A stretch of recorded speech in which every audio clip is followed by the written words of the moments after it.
G'day and welcome to Inforunners. I'm Execute. Today I'm joined by Algared. How you doing, buddy? Doing good, as usual. It's us again. It'd be really nice to see the other guys. It feels like we haven't seen them for so long. I know yesterday in Paul's live stream, we both hassled him about coming on and joining us again.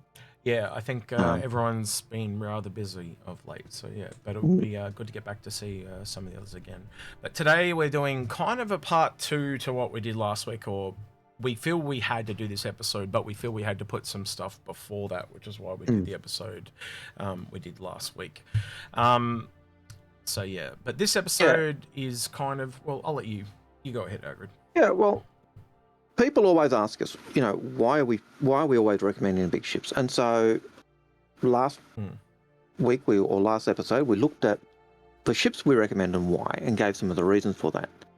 But there are also other factors that come into play, and some of those have come in recently. Some of them are things that we've been seeing happening over time, and they do have an impact upon the value of packs. They do have an impact upon the value of buybacks. They do have an impact upon the value of anything. So, and even gameplay now and then comes into the whole equation. And so it's never just a simple yes, no. There's lots of other factors that come in, and that's why we can never say yes, this is a ship for you, that's a ship for you.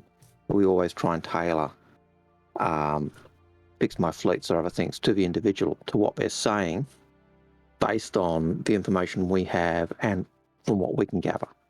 So this also foundationally goes right back to the start of the channel here, even back with Dyson and Hayes, and as things go along, we knew they were going to lock things down, and things were going to change, and things were going to get harder. And I think today we're going to go over what they've already done. So, some new backers might not know what they've done already. And then we're going to go into some hypotheticals of what they could do, right? And we're not saying they are going to do this, but we just want you to kind of think about what they could do, considering what they've already done, and like different levels of how bad it could get, right? And we're not saying this is going to happen. I really want to make that clear. We just want you to think about why we recommend what we recommend, because what is the safest thing to do, right? And that's what we're going to go through today. So that was a part of kind of why we're doing this. We're just trying to prevent stuff, aren't we? Yeah. Yeah. So if you look back to fairly early, there was the cross chassis upgrades were first introduced. And I can remember it even being said, cross chassis upgrades will need to be applied before the end of beta. Yeah. But that was all nebulous and all back then.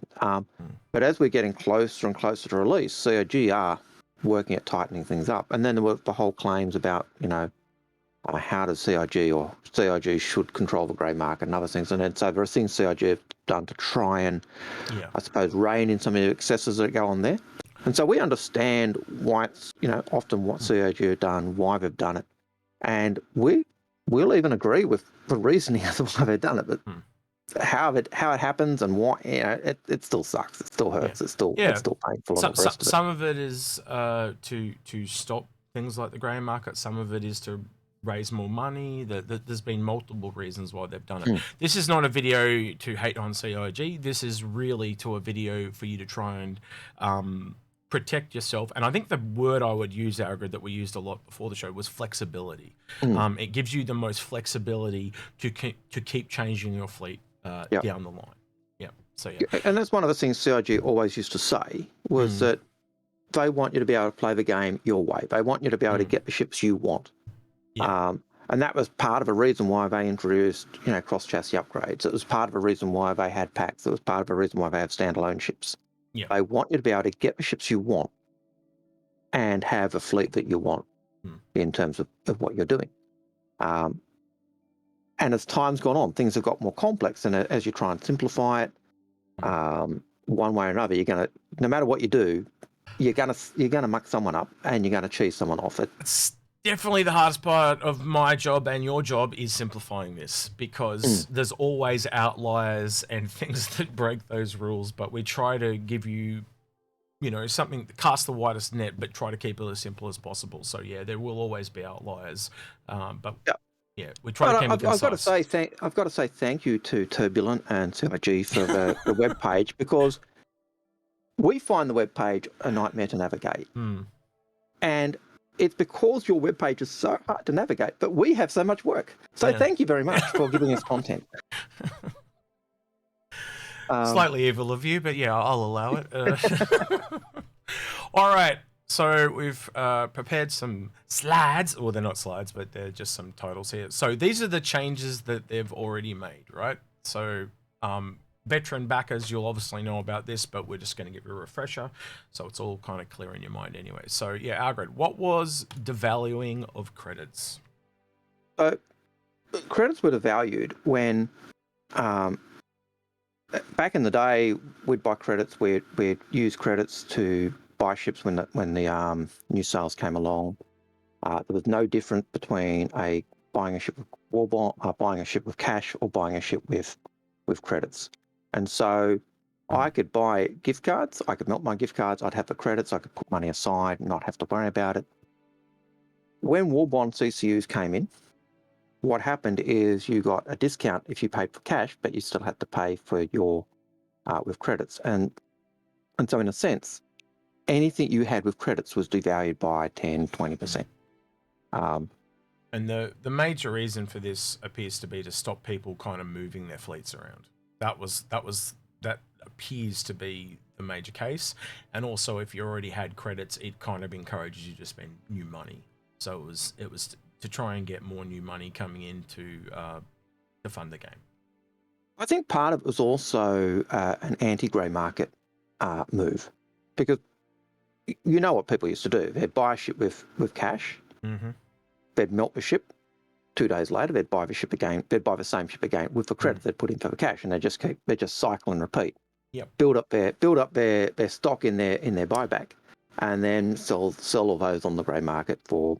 The problem with that, and I don't think it is for the grey market, or maybe it was, right, but that didn't work, is if you have something in buyback back then, you could just buy it for cash. So you could leave it sitting in your buyback, someone would come along and you could advertise everything in your buyback and say, I have this for sale, and they would want to buy it, and let's say it's $50, you could just pay cash and it would instantly pull it out, make it giftable. So everything you just said doesn't work in that regard, but it does if you're doing it for yourself. So the weird thing is it actually screwed over the individual users, not the grey market users.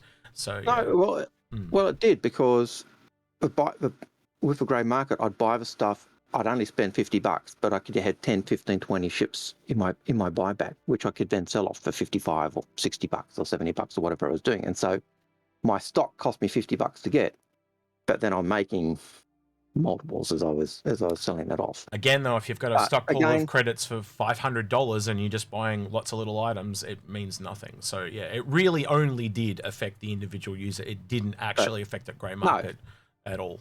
I'm going to tell you that right now. I'm going to be blunt. It didn't. So yeah. All right, removal of $0 CCUs. So this was a real big one back in the day. So to give an example, the one that I remember a lot, Algared, was there was a lot of ships around the $350 mark. So and a lot of people had banner merchantmans in buyback and stuff like that, and they would just freely swap them between a banner merchantman and like an Endeavor or a Crucible. And so they were really handy to go sideways. But since then, you can't go sideways. So it really kind of sucks. But it now looks like they're starting to realize that it does suck. And the way to fix that is they're now just kind of spreading them out a bit, which is interesting because it's also helping them sell more warbond CCUs. Would you kind of agree with that? Yeah, and this kind of ties in with one of the points we talk about later on, which is packs. Because one of the purposes of those $0 CCUs was actually to help people, as I recall it, to help people who had those larger packs that had lots of small ships in them. Or in the case of, say, the old completionist pack, you used to get two of every special ship. So you get two Aurora LNs, two Mustang Deltas, two Avenger whatevers, two Cutlass Blues, whatever, so you'd get two of each. And the idea was you'd use those ships to CCU up to what you wanted. And so $0 CCUs were giving were making it easier for people with packs to modify those packs to get the ships they wanted, which goes back to one of the original things CIG wanted, which was for you to have a fleet you wanted, whether it was standalone ships or in packs. Yeah, I'll definitely agree with you on that. It definitely would have made transverse moving through the packs a lot easier than it is now. Let me tell you it did. Let me tell you it did. yeah, 100% agree with you on that one. And then I think the real big one that kind of came in that surprised a lot of people was LTI only with warbond, because at the time, LTI, I remember, oh man, I'm going back like 2013, 2014, LTI was only meant to be for original veteran backers, and then they started doing it for everyone that brought a new ship, and then they made LTI would only come when you buy a warbond version after they devalued the credits. So there was a couple of steps in there, but as it went forward, it's all under the same little umbrella. So, yeah, and unfortunately, we as backers, we made a rod for our own back. We overemphasized and over-glorified and over whatever it is, the value of LTI. Yeah. Now, if you go back and look at every reference Chris made about LTI, it was always, this is only a minor convenience. It's no different from ship hull insurance. The only difference is it's just for the lifetime of the game. Whereas ship hull insurance, it will take you one mission and you should be able to get insurance for your ship for the month. Yeah. But the big change was, backers really pushed for that at Warbond when Warbond was coming with concept ships. You could get those concept ships with credits or with Warbond or with cash. When they switched to those Warbond sales where Warbond cash sales were getting that discount, they moved it so that if you were buying with credit, not only was it more expensive, but now you didn't get LTI with that ship.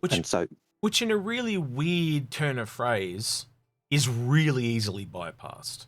That's the crazy thing. There's always an LTI token there, and all it meant was you had to spend a very small amount of cash, and you just totally bypassed that. But there were people that didn't know this, so it made this whole haves and have not knowledge group, right? And yeah, which gave us work. But yes, I guess insurance is not seen as that valuable, right? But like a lot of people, the funny, ironic thing is, this is what I'm trying to think of, is they would have made more money if they explained how LTI worked. As in, like, if you buy this token and then just upgrade it with your credits, they would have made $50, so to speak. Like, say they're buying a $50 LTI token, where if it's full credits, CIG loses because they don't get any new money, and the backer loses because they get less insurance. So it's a loss that they should have explained.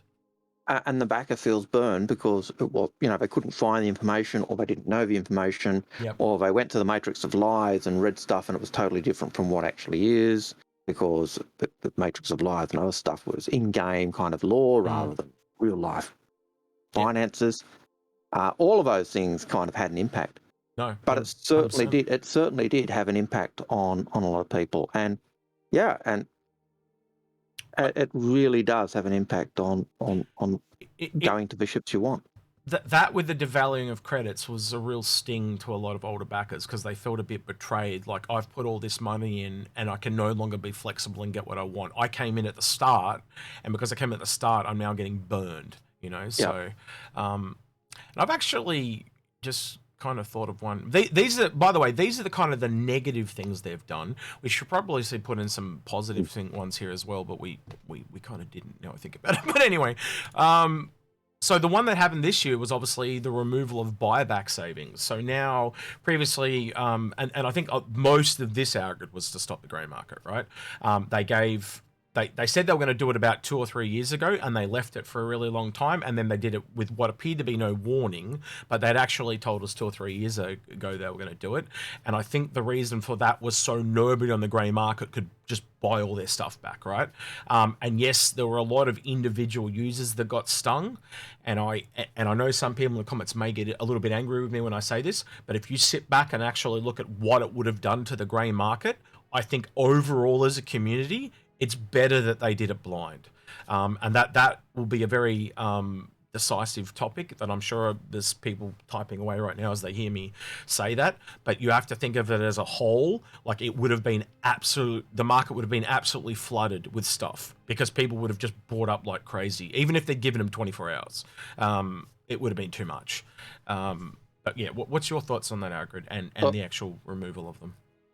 I think that the removal of where we made the buybacks, where they just go back to if you've got a buyback, you melt it as CCU, and then you unmelt it. It shifts back to the actual current price. And I know they've done that with ships as well, unless it's an original concept warbond ship. And that has an impact does have an impact on certainly in the CCUs for the grey market, certainly for others. Anyone who's doing that reselling, just because it means you can't sell things off for a product, you can't for a discount, you can't buy it cheap, save it, bring it out. Basically, meant they needed no outlay. You could basically, whatever your most expensive item was in buyback was all the money you had to have to put into the game, and you could literally just 24 hours later melt it, buy another one, melt it, buy another one, and hundreds of thousands of people doing this. Is why the grey market is the way it is, and why CIG have had so much, because they have to store all that stuff. I remember hearing crazy things like there are some users that have over 1 million CCUs. 1 million. That's insane. That's back when we got to $0 CCUs, by the way. But because they cost nothing, people would just add 100 to their cart. Yeah. And I used to have quite a lot of CCUs and a lot of $0 CCUs, but I was never doing them for grey market. Most of it was, I want that ship. I've got X number of this ship, so I need X number of this CCU. Yeah. Certainly when they got rid of them, it really did apply the thumb screws, and I had to apply a lot of CCUs to make sure I had the ships that I actually wanted. And I'll be honest, both CCUs I applied. I've got the ships I'd want, but I wish I'd applied them in a different order to the packs or wherever they are, just to give a bit more flexibility in what I do with those packs. And I've got significant savings on those packs. But well, speaking of packs, let's go on to the next one because that's relevant. So pack savings are now less than warbond CCUs, and I think that kind of is pretty straightforward. You used to save 10 to 15% in a pack, but we're seeing even now where warbonds have got a bit worse, that they're still about 25%. Where last year we were seeing up to 30, 35% in some ridiculous cases of the warbond, $95 carrack, that's 17% of the total value of a carrack, so that really can't be beat. But even people are constantly getting 50% off the market price of a ship. That were concept. The concept price of a ship, you were able to get 50% off. Yeah, that price point I'm giving you on a warbond CCU is usually for just 1 or 2 CCUs, but as you've seen in some of the videos, they go quite low. And so because of that, if you can get just 1 or 2 CCUs on a ship, it instantly makes it cheaper than any pack that will ever get there.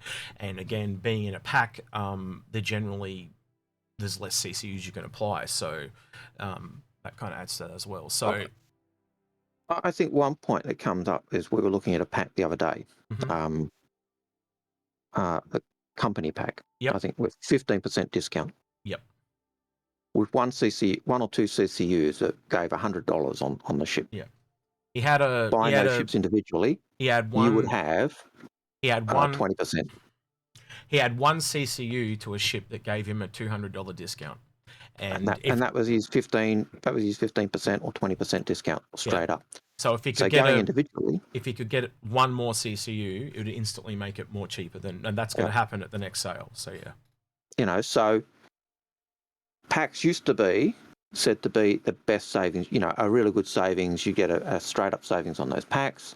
You could then CCU ships within those packs and do that. And they had advantages in terms of giving a game pack, Squadron 42 as well, extra cash for later in the game. And some of those advantages still exist. So you've got, Squadron 42 in those packs is still a bonus. Having an extra game cache is still a bonus. You're going out of order, Algared. No, it's fine. But in terms of packs, those savings just don't match up when you're doing the ships individually with warbond CCUs. So as Algared said, now once you're over, you get into concierge, they actually give you a copy of that. So that single standalone pack is no longer required. And then I think the other one that I'll just throw in there as well is if you apply CCs into a pack, it is so much harder to navigate that pack now. Like to the point that it's that's the big ones we have to deal with, isn't it, Algared? Where someone comes in and it's like, okay, we just got to melt the whole thing. And sometimes you got to melt that whole thing and lose heaps of savings. And that's where you got to weigh up, like, how much is it going to cost you to move this one ship from here to here? And sometimes we have people come in, like that same person that came in, we were trying to talk him out of buying that pack because we could see further down the line where ship X comes out and he would want that. And when he wanted that instantly stuffed his whole pack again. And by using that CCU that he had, we were able to talk him out of it. But even in my case, I've got CCUs applied to packs. I'm happy with I'm happy with ships in those packs. I just wish I'd had the ships in different packs. Yeah. Now I could melt those packs. There's no way I will get the savings I've got on those packs again, ever. Yeah. I think both in CCUs and otherwise. And that's the crux. It's just, I think we'd both agree that the older packs had way better savings. Like some of the things like the Exploration pack, now is garbage, right? But the last one and the one before that was even better, they were brilliant, and there were even better packs than that if we go further back. But I think as time's gone on, they've got worse and worse. So, yeah. Yeah. And I think part of that, like, it's not that the discount in those packs is necessarily bad. I think they're still standard 15-20%. It's just not as good as the warbond. It's just not as good as the warbond. It's just not as good as the warbond CCUs. That's exactly right. When you go to the warbond CCU, it just becomes. I'm going to move on, Algared. All right. So going forward, this is the best laid plan that Algared and I have come up with, and some other people, and it's simply this, and it's just to leave your CCUs unapplied, right? Leave them lying in chains. And basically that gives you the flexibility, right? Where if you apply the CCUs, you kind of can't go backwards. You can only go forwards. So it basically means you're going to go up and up and lock yourself into positions that you can't go back from. Where if you just leave them there applied, you can change and move into new ships that come and stuff like that. Algared, do you want to add to that? Yeah, there is a point where, again, keep them unapplied. And this applies even if you're looking at game packs. If you've got a game pack, you can CCU plan your CCUs, leave them unapplied. The second you apply CCUs to a game pack or even to a standalone ship, it's kind of locked in. The advantage of standalone ships versus a pack is if you've applied the CCUs, you've got 4 standalone ships and 4 ships in a pack. If I want to change one of those ships in the CCU, but in a standalone ship, it's easy to just melt that ship or change that, whereas if I'm in a pack, I've got to do the whole lot. That's the biggest change. I think a good example to add to that, Algared, would be things like the unannounced gas miner and unannounced refinery ship. And I should add, by the way, last week's episode, we should have said capital ship. I had a couple of questions because we didn't put capital. We just said unannounced miner, unannounced refinery. What we were specifically talking about were the capital versions of both those ships. The big ones, yeah. Yeah. But knowing they're coming, but they're not here yet, you can at least still plan for them. And if, for example, say you've got a chain going all the way up to Polaris, you can jump off to one of those ships if you want. And if you find they come out and they're not for you, you can stay on the Polaris. That's the flexibility right there, So you can have these multiple chains running up and just, the final game comes and it's go, I'll have that one, I'll have that one, I'll have that one. I'll melt all these off. And what do you know? I've got enough to buy a whole nother one. You can do that, or you've got options. It just gives you more options. Yeah. And what I like about the idea of keeping your CCUs left unapplied as long as you can is if you're going up from an Argo Argo MPVU. Yep. And you've CCU'd, and you get to a point and you say, I really want to try a mole. You CC up to, you CC up to the mole, you apply it, you play around, you use it. I want a prospector. You go to that and you do that, and you go. But as long as you don't go, so you can go up and apply them and use those and use the ships. But as you said, the further you go up the chain, once you've applied them, you don't really want to go back because you're losing those savings. Now it's true, you might find them again in another sale. Yep. But don't bank on it. I think is probably the idea there, isn't it? I think the other thing that I hear Sarah saying in the back of my ear is obviously the more sales that go on, the more CCUs, discounts, warbond CCUs that come out that you can slot in there as well. So you're just going to get those savings down and down and down. So there's and that's the other thing with applying those CCUs. If you apply 4 CCUs to up, say, from an Argo up to a prospector, and then down the track you get 2 or 3 little CCUs that go in the middle. If you haven't applied them, you can actually slot them in and get an even bigger saving. But once you apply them, you can't. The inverse to that, obviously, also though, is you have smaller ships or less ships to work with. So you've got to. You might go, right, I really am this type of person, and just get that one ship that you want, but leave everything else in chains. So you got to weigh that up for yourself on that custom basis. Some people will say, yeah, I want it now. And I know I was talking to someone the other day and they said, yeah, look, I know more warbond CCUs are coming. I could probably say it, but I've decided I'm happy with the savings I've got. It's at least 50%. I want to play the ship now. I've got the ship. Bang. I'm done. It's got a big ship. I've got these loaner ships. And it is really looking at what you want and how you want it. But I think part of that is looking at the game now and looking at the future as well. Yeah. But I think we'll talk about that a bit later. Well, that's what we're going on to now. So these are these are the things that we think hypothetically, and we're just trying to get you to think outside the box here, right? So this is why, like, what if they did this? What would I do? Right. And I think the other thing Algared would probably add to this is they would more than likely, with some of these ones we're going to go through, they would give us warning. Right. So you just want to be able to say, if I've got a month, how do I move? Right. How do I do this? Right. So I'm just trying to get you to think. Right. And that's why we've kind of left things lying in chains, as we're going to call it, because that makes it's the most flexible.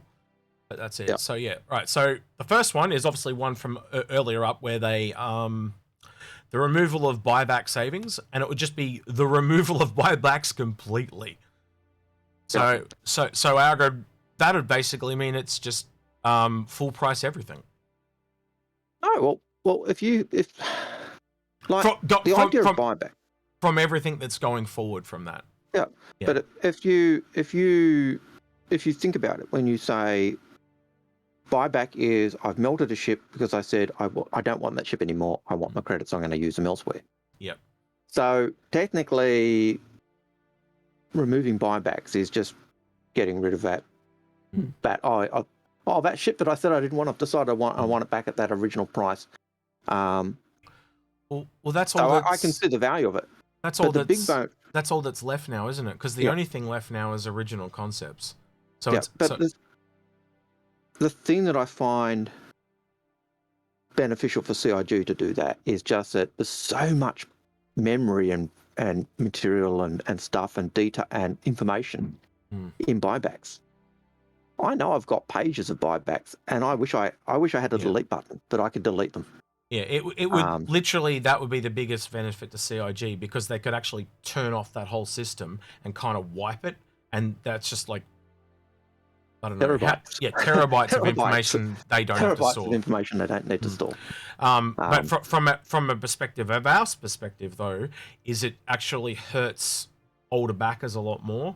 But there are other things within the buyback system. Right now, I'd say the biggest use of a buyback system for me, you correct me if you think I'm wrong here, is skins, especially exclusive skins like concierge skins, where they go, this is a limited time. It'll only be available for these 2 weeks. I buy it, I melt it, and there my buyback. I have to buy it back for full price, but it just removes that limited factor. Yeah. And that's what I'm doing. I've literally only started doing that since they kind of brought the skins in. So that's, I don't know if that's making the system worse, but probably is. But yeah, that's what I've been doing. So yeah, you're adding more content there. We've got to keep saving. Yeah. I'm still in this. Got to have them all.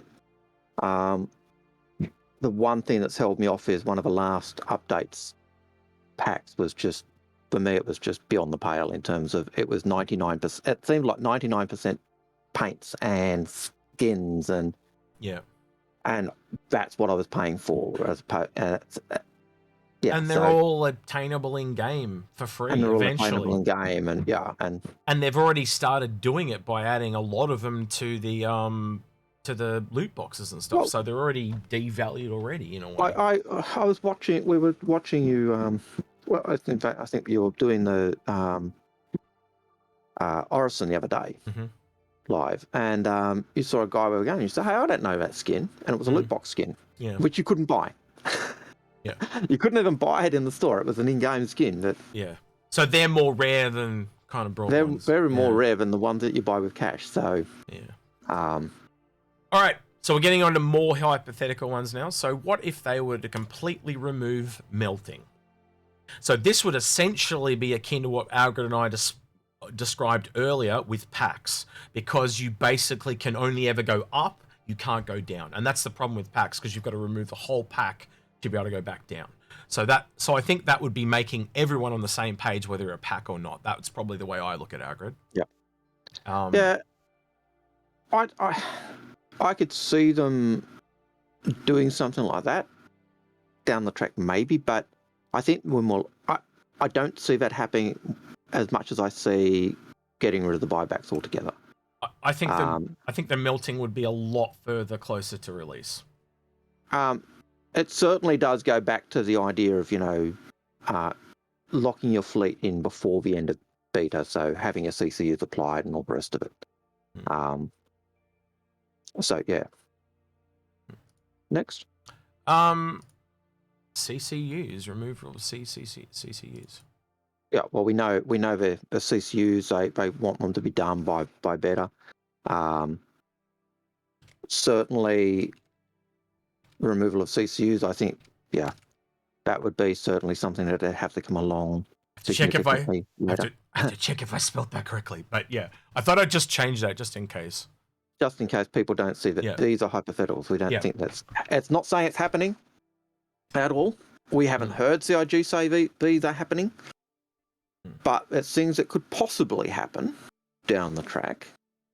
And if you're certainly if you're playing the CCU game, certainly if you're buying ships or got ships in melt or otherwise, you do want to make sure that you're covering yourself, that you've got a way out. And if CIG said, hey, this is happening, how would you cope? How would you get the fleet you want? I spelled it correctly. My mother as an English teacher would be proud. And then I think the final one that we've got there, which is probably, I don't know, I think this is probably the last one that would ever happen, which is CCUs left unapplied are removed. And that does actually kind of go back to what you said. Eventually, all CCUs will have to be applied before release.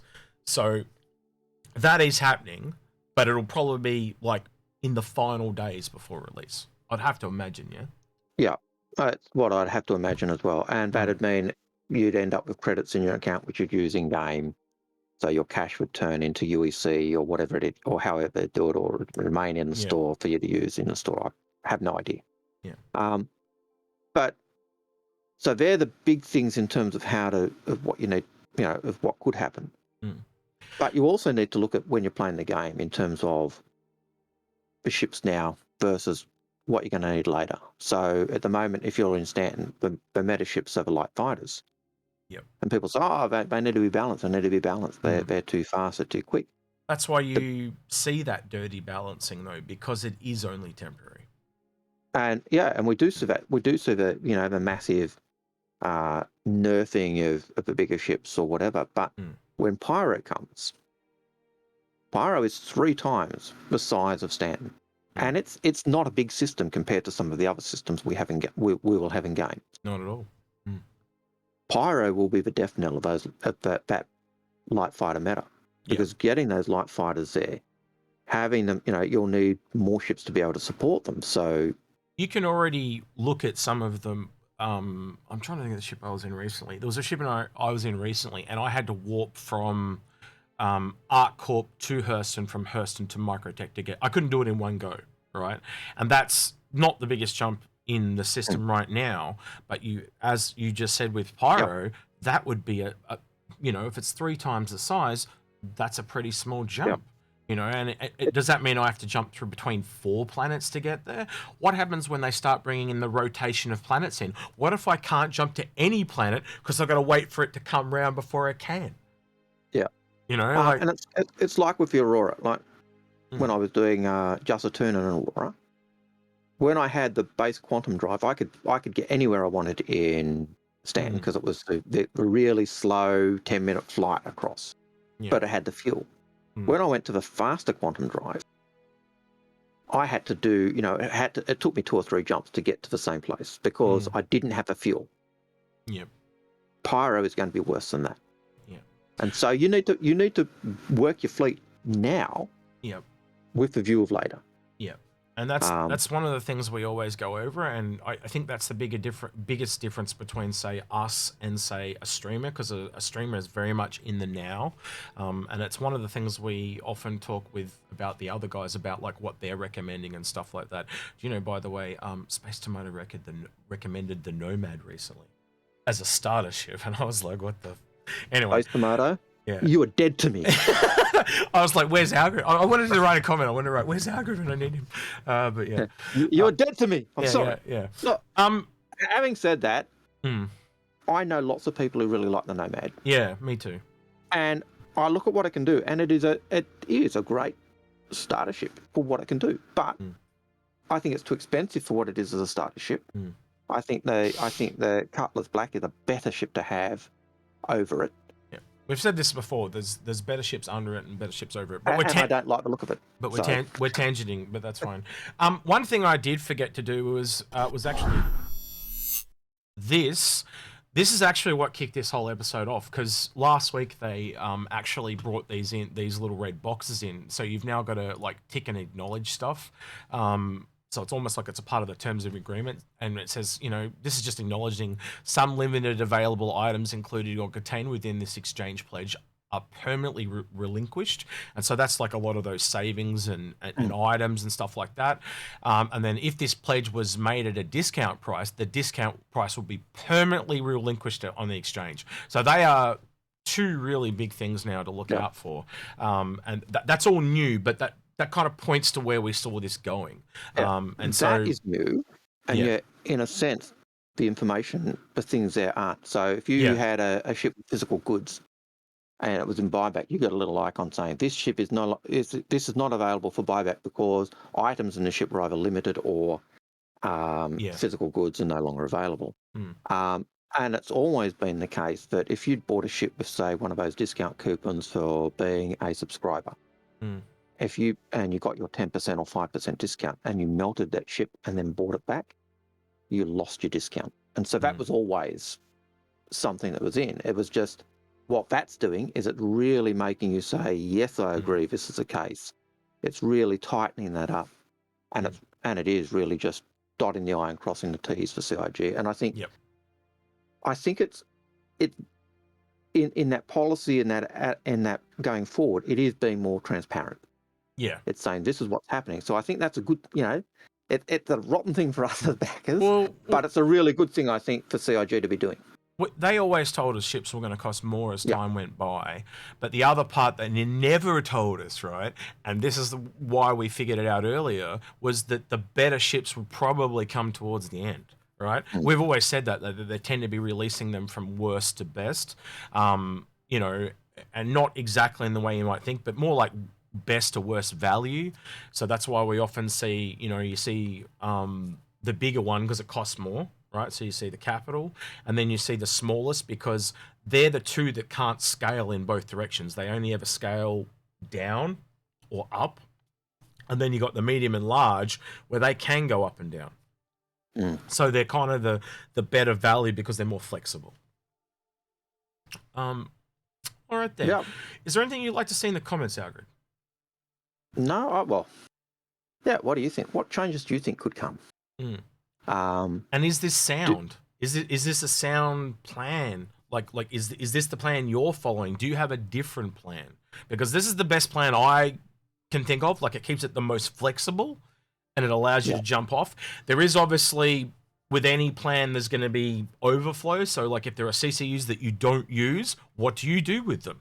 Obviously, you kind of can melt them and turn them into another ship, or maybe you can somehow connect the dots, or there might be a big outlay at the end to turn that into one big ship that you want. But I still think that's the best way to go. Yeah. Let me know your thoughts in the comments, because I think it's going to be a bit decisive. So yeah. Yeah, I think there's plenty, and this is just one plan. It's a plan we think gives the best flexibility and also enables you to get the best value. Yeah. It's not the only plan. Definitely. But we'd like to hear what you guys think as well. So it's long term, as Algared said, right? And a lot of people don't think about that long term. But obviously the downside is it's very much not essentially in the now. But like Algared said, if there's that one ship that you want, just go get that one ship and don't worry about the savings, so to speak. But, you know, if you've got a multiple, 10 plus ship fleet, pick one or two ships that you really must have, and then everything else, just leave them lying in chains. Yeah, and just work your way up as you want. Yeah. Be aware that, as we said, as you apply those CCUs, you can't slot more ones in for greater savings. But if you know where you're headed, it doesn't matter. So I've got CCUs that I applied to ships that gave me, an Orion or an Endeavour or a Claimer. Now, I looking back, I'd have liked to have them in different fleets, or I'd have liked to have the different ships in the same pack. But I applied those because I wanted them, and the $0 CCUs were going. So, I think we could safely say, with how bad packs have got, like at this moment as we make this video, we wouldn't recommend packs anymore. If that changes, we'll let you know. I think that's the safest way to be, wouldn't you, Algared? Yeah, well, look, in the history of our channel, I'm the guy who always has defended packs. I think that would be a fair cop. Yep. And I'm probably, and I'm certainly saying now that they're just not. You can get more savings, not. Ooh, that's the funniest face he's ever made. Oh, I lost him completely. All right. Well, I hope he's back. Nope. Told you I'd do that. It took a little awkward moment there. It was an awkward pause there. I was thinking, no, I'm not going to come back. I was like, if you're there for an extra 10 seconds, I could have just ended. But yeah, So I think with that, we'll wrap it up there. Like, subscribe. If you want to go the extra mile on Patreon, please do so. If you do like what we do, if you've watched our other videos, or this is and you've liked what we've done, consider subscribing if you haven't already. If you like this one but you haven't seen anything else we've done, go back and have a look. Go back and watch the other stuff and consider subscribing. Very common. We get someone come in and then you'll just see like 30 comments as they've gone through every video and just commented on everything. Very, very common to see that. So yeah. And if you do want to go the extra mile, we do have Patreon. We do have YouTube membership as well. I will get started on the Twitch stuff as well. I do have to get in there and do the badges for Twitch and stuff. So yeah. We'll get into that. And we will have Twitch, but that that funding will enables us to actually look at improving the equipment we're using to hopefully give you better content. And I think the next thing we really want to try and do is help Badgers get a camera set up, because at the moment he's always the voice in the void. Yes, at the moment. So yeah, we're looking into that. All right, then. He's been Algared. I've been Execute. He's been Execute, and we're out of here. Catch you next one.